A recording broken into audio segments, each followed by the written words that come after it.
we've reconnected. I'd be honored if you lived with me for a while. That would be a blessing in my life, said Isaac. Sitting around Abraham's table tonight, it's not so hard to imagine Isaac and Ishmael's conversations. For tonight, the children of Ishmael and the children of Isaac visit in one another's tents to listen to each other's versions of the ancient story, of one another's stories, so that we listen, really listen, as God listened to Ishmael's cries so long ago. Rabbi Waskow writes of such moments when we come together like this. He says, perhaps together we can bring forth Bir Lahai Roy, the well of the living one who sees us. At that wellspring we might not only hear but see each other. Surely we have to drink from these well springs of compassion if our children are ever to laugh with one another. Isaac and Ishmael did not fight. They loved one another. They played together as children. They both struggled with their father. And when he died, they came together to bury him. And after he died, they lived together in peace by the well named after the living God who sees Hagar and Sarah, Ishmael and Isaac, Muslim, Jew, Christian, you and me. Following their example, perhaps one day our children will laugh and play together, just like Ishmael and Isaac. In that day, we will know the wellspring of compassion that pours forth from Bir Lahai Roy. And in that day, we will indeed all sing, Father Abraham had many sons. Many sons had Father Abraham. I'm one of them, and so are you. According to God's promise, therefore, in all of us, the world will be blessed. Amen.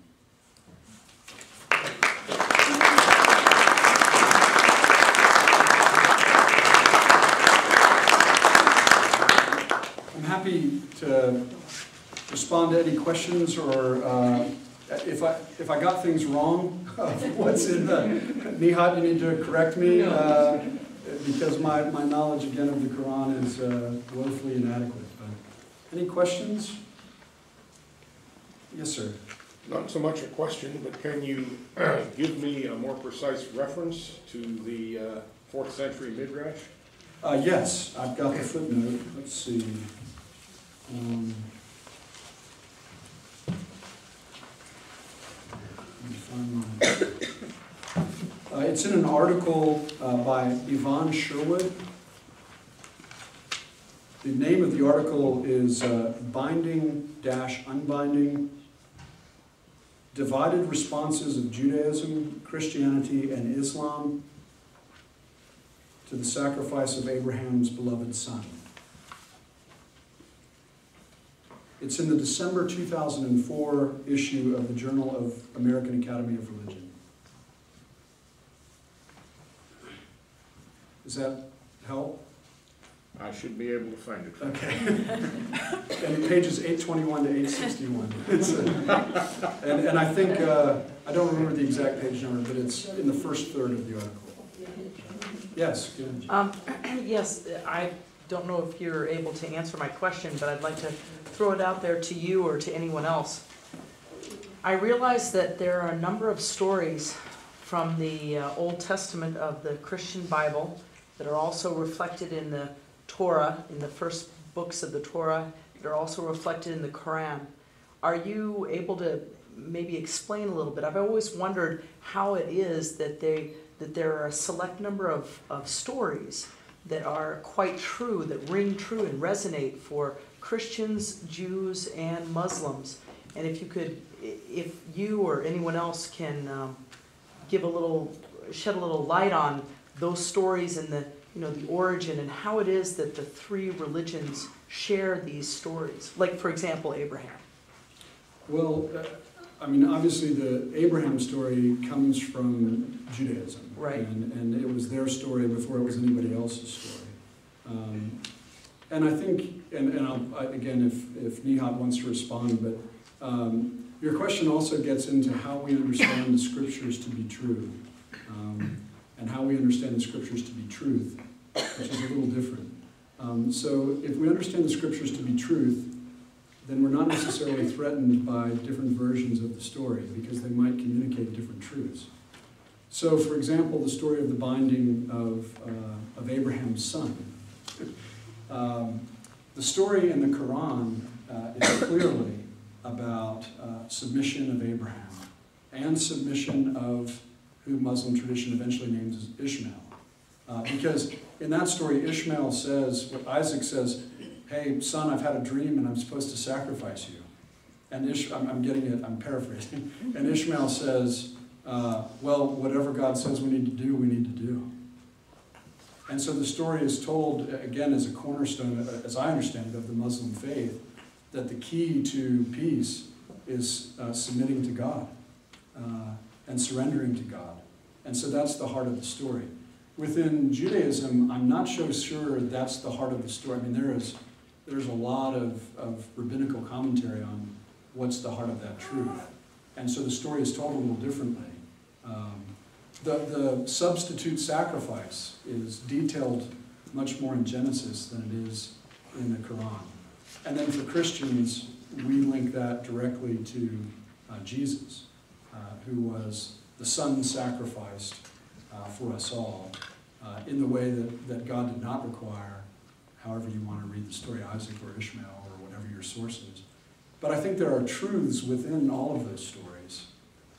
If we're caught up in the concept of which one is historically accurate, I'm not sure who was on the mountain writing down the events when it unfolded. And so that becomes a little difficult. Within Islam, the belief is that the angel Gabriel gave Muhammad this story, and it is absolutely accurate. But in this case, the story that Gabriel gave to Muhammad is a little bit ambiguous about who it was. The son's not named. So I would defer, because I don't want to speak for. Does that get to anything of what you're asking? Sure. Nihat, do you want to add to that? No. No. Okay. Osman can help. Osman, yeah, and again, I don't. Please, if I say anything that's offensive, it is not because I'm ignorant. No, it is true that the name of the son who was about to be sacrificed is not mentioned in Quran. That is true. I think it's in Surah 37. Yeah, we can. There are a few places it's been referenced. Okay. But probably it is not that important. Right. Because after all, a father, a son, and most Muslim scholars claim that it was Ishmael. It's because of the age, because Yes. Ishmael happened to be the first son. Yes. And he talks it back. may be more precious for a father who got a son at a very advanced age, and God basically inspires him to sacrifice maybe a very hard experiment or a very hard test. Yes. That's why the conclusion is basically it was Ishmael, and most Muslims actually let's say 99.9% sure about it. Yeah. As I said, it's not very important because we don't make any distinction between any messengers. Yes. Had it been Isaac, absolutely no problem. There's interesting, within the Hebrew Midrash also, and within Muslim traditions, there are debates between Isaac and Ishmael about who was more faithful, that are clearly a product of their cultures and trying to figure out which religion is more faithful. And they put on to Isaac and Ishmael, and they're totally imagined conversations. In the sacred text, we don't have any record of those, but they imagine, I think within some of the Muslim traditions, Isaac says, or Ishmael, no, these are in the Jewish traditions, because Ishmael says, I I'm